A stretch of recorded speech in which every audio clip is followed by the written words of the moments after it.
नाज़रीन, हमारे मुल्क की सियासत के बुरे असरात ने गालबन अदालत को भी अपनी लपेट में ले लिया है।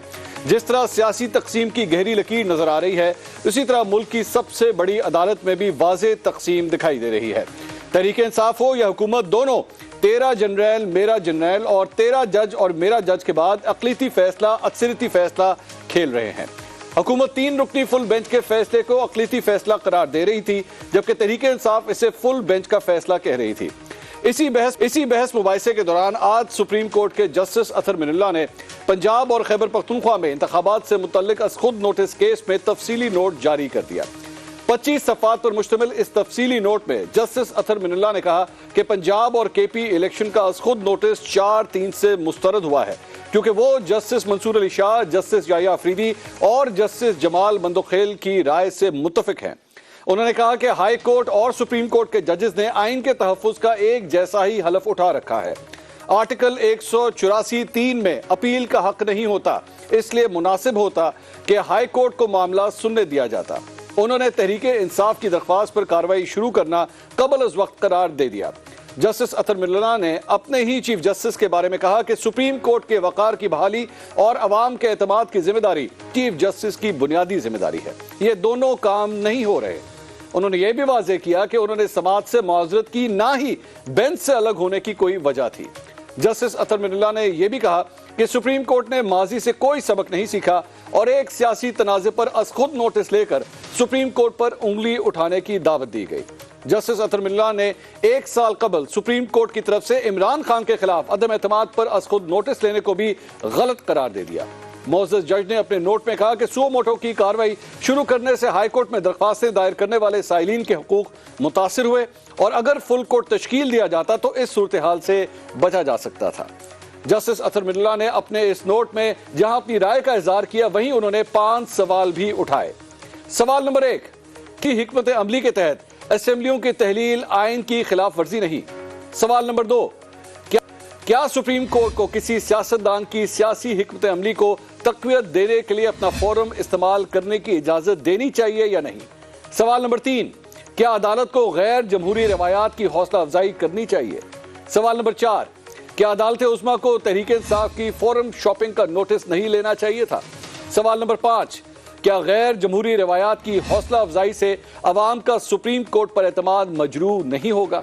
इन तमाम सवालों के जवाब हम भी ढूंढने की कोशिश करेंगे और साथ ही साथ जस्टिस का 25 सफ़ात का ये जो नोट सामने आया है, उसके फौरन बाद हुकूमत की जानिब से एक बाकायदा प्रेस कॉन्फ्रेंस की गई। मरियम औरंगजेब साहिबा ने प्रेस कॉन्फ्रेंस की और उन्होंने चीफ जस्टिस से उनके इस्तीफे का मुतालबा कर दिया है। मरियम नवाज साहिबा ने भी इस सिलसिले में आज ट्वीट किया और उन्होंने भी चीफ जस्टिस से इस्तीफे का मुतालबा कर दिया है। हुकूमत ने पहले ही इस सिलसिले में एक करारदाद भी मंजूर की थी कल कौमी असम्बली में, जिसमें यह कहा गया था कि जो फैसला सामने आया था वो 3-0 का नहीं था, बल्कि उससे पहले 3-2 का भी नहीं था, बल्कि 4-3 का था। और लग यही रहा है कि हुकूमत जो है इन इलेक्शंस को मजीद डिले करना चाहती है। मामला आखिर सुलझेगा किस तरह या मजीद उलझ जाएगा, मजीद इस पर बात करेंगे। मुस्लिम लीग नून से उनकी सीनियर रहनुमा अज़मा बुखारी साहिबा आज हमें ज्वाइन कर रही हैं। सीनियर तज्ज़ियाकार इफ्तिखार अहमद साहब आज स्टूडियो में मेरे साथ ही मौजूद हैं और सीनियर तज्ज़ियाकार अतर काज़मी साहब भी आज हमारे साथ स्टूडियो के अंदर ही मौजूद हैं। आप दोनों का बहुत बहुत शुक्रिया आप तशरीफ लेकर आए। अज़मा बुखारी साहिबा के पास सबसे पहले ज़रा इनका एक रद्द-ए-अमल ले लें। अज़मा बुखारी साहिबा, आपकी हुकूमत की जानिब से इस्तीफे का मुतालबा किया गया है, चीफ जस्टिस के इस्तीफे का मुतालबा, ये कुछ ज्यादा ही आप लोग आगे नहीं चले गए। आप मतलब एक फैसले पे इख्तलाफ कर सकते हैं, ये कह सकते हैं, लेकिन आप लोगों ने डायरेक्टली जो है वो इस्तीफे का मुतालबा किया और साथ ही साथ सुप्रीम जुडिशल काउंसिल में आज चीफ जस्टिस के खिलाफ एक शहरी ने रेफरेंस भी दायर कर दिया।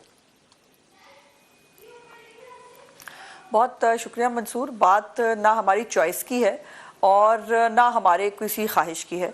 बात यह है कि जो, और ये पहला फैसला नहीं है, ये ज़रा जहन में रखिए, ये पिछले जब से इमरान खान साहब की जो पनामा प्रोजेक्ट है, जो जिस तरह से पनामा के बाद इमरान खान को जो है वो लॉन्च करने के लिए सारी कार्रवाई हुई, अब तो खैर वो सब लोग किरदार भी खुद बता रहे हैं किस किस ने कितना कितना हिस्सा डाला था, लेकिन ये सबसे ज्यादा जो इस वक्त बहरान की सी कैफियत है, ये शुरू हुई थी जो पंजाब का फैसला था, जो 63A की रीराइटिंग की गई है कॉन्स्टिट्यूशन की, और ये फिर रीराइटिंग का लफ्ज़ हमने इस्तेमाल नहीं किया, बेंच के अंदर से जो है वो जजेस ने इस्तेमाल किया।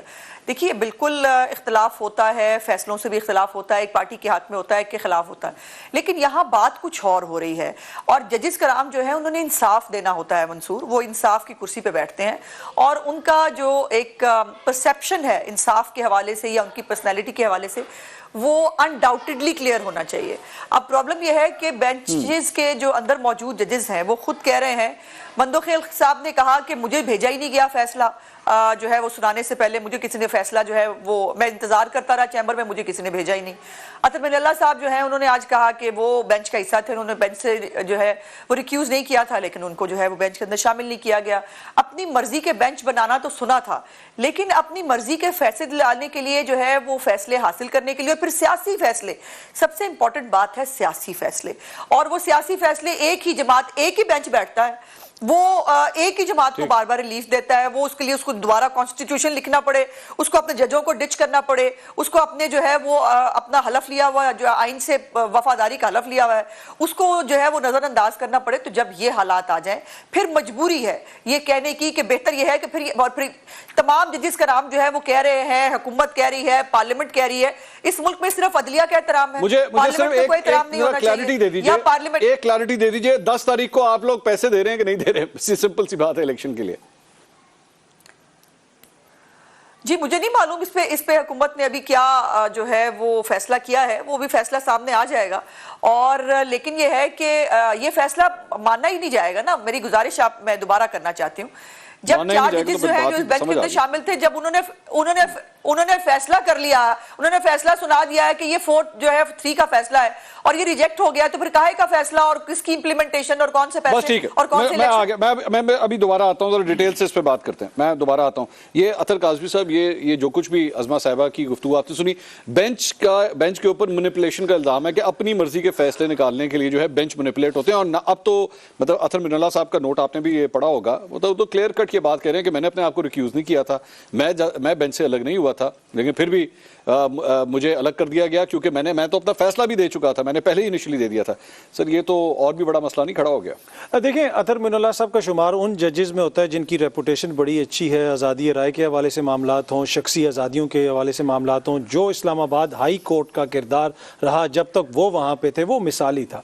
लेकिन इस मामले पर थोड़ा बसेद एहतराम मैं थोड़ा सा उनसे इख्तलाफ करूँगा। उन्होंने इसमें कहा कि जनाब ये सियासी है और सियासी में आपको नहीं पढ़ना चाहिए था। तो जिस रात को उन्होंने हाई कोर्ट खोली थी, क्या उस रात को कोई मैच हो रहा था? जिस रात को सुमोटो हुआ था उस सुमोटो का तो जिक्र कर दिया, लेकिन हाई कोर्ट भी खुली थी। दूसरा उन्होंने कहा कि आइन का जो रूह है वो क्या कहती है, ये आईनी है या गैर आईनी है। जिस तरीके से सिंध हाउस के अंदर जो मजमा लगा था, क्या वो आईनी था जिसका कल राजा रियाज ने इनको याद भी कराया कि आप मुझे पहचानते नहीं हो, आज मेरी वजह से यहाँ पे बैठे हो। दूसरी एक और बात बार बार की जाती है, अभी उज़मा साहिबा ने भी फरमाया कि जी कॉन्स्टिट्यूशन रीराइट कर दिया 63A में। अब उसके अंदर जिन लोगों को नाअहल किया गया, उधर दोबारा वोट हुआ, उस वोट में अवाम ने फिर वो जो मंशा थी और जो आइन की रूह थी उसको जाहिर कर दिया, और वो 20 में से 15 बंदे वहां से हार गए, ऑल्दो कि इन सब ने मिल के वहां पे इलेक्शन लड़ा। अब ये कौम को समझने की जरूरत है ना कि बंदे इलेक्ट हुए पीटीआई के ऊपर, वो ये कह रहे हैं कि आइन की रूह ये है और मंशा ये है कि वो हमजा शहबाज को वोट दे दें। अगर अदालत कहे नहीं ये वोट नहीं दे सकते, ये ना लें, तो वो कॉन्स्टिट्यूशन रीराइट हो गया। अगर अवाम उसको एक्सेप्ट ना करती उस फैसले को, तो वो दोबारा इलेक्ट हो जाते। ये हम 63(1) की तरफ जाने के बजाय अभी जरा पहले इस पे हम बात कर लें कि अतर मिनल्ला साहब ये कह रहे हैं कि मैंने अपने आप को रिक्यूज नहीं किया था, लेकिन फिर भी बेंच से अलग कर दिया गया। देखिए, एक बात तो उन्होंने बड़े वाजे की कि जो असल मसला है ना, जो इस हुकूमत का मसला है, इस हुकूमत का मसला कोई बेंच नहीं है, इस हुकूमत का मसला इलेक्शंस है। जो आपने भी पूछा ना कि पैसे देंगे या नहीं देंगे, तो वो इलेक्शन नहीं करवाना चाहते हैं। यहाँ पे जज साहब तो किसी पार्टी से ताल्लुक नहीं रखते, नहीं किसी पार्टी से। जज साहब कह रहे हैं कि मेरी नजर में ये फैसला 4-3 का था। पहले तो ये हुकूमत कह रही थी, लेकिन अब तो जज साहब खुद भी ये कह रहे हैं तो जज साहब फैसला 4-3 का था, लेकिन मैंने रिक्यूज नहीं किया।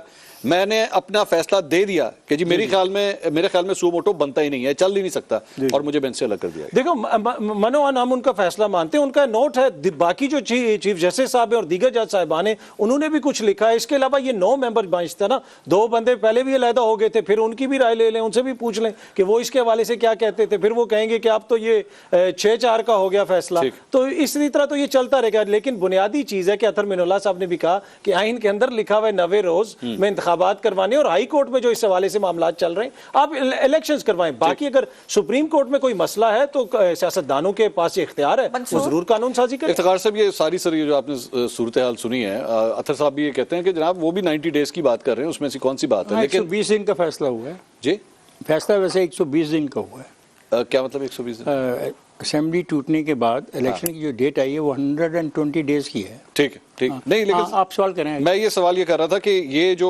अतर मिनुल्लाह साहब ने जो नोट दिया है, साथ ही मुस्लिम लीग नून ने चीफ जस्टिस के इस्तीफे का मुतालबा कर दिया। ये वो जाने और वो अतर मिनुल्लाह जाने, आपने मुझसे कोई सवाल पाकिस्तान के बारे में करने हैं, आइन के बारे में करने हैं, इतना बड़ा फैसला, उसके बारे में इतना बड़ा नोट आया, ठीक, आई एग्री विद हिम, अतर मिनुल्लाह साहब की बात से आई एग्री विद हिम। किस बेसिस पे? इस बुनियाद पे कि आप क्या खेल कर रहे हैं, क्या आपकी सुप्रीम कोर्ट मुकम्मल है? कितने जजेस हैं? 2 जजेस काम है। कितने? 2 जजेस काम। जब तक जजेस पूरे नहीं होंगे मैं सुप्रीम कोर्ट के फैसलों को मानने का पाबंद नहीं हूँ। ये क्यों?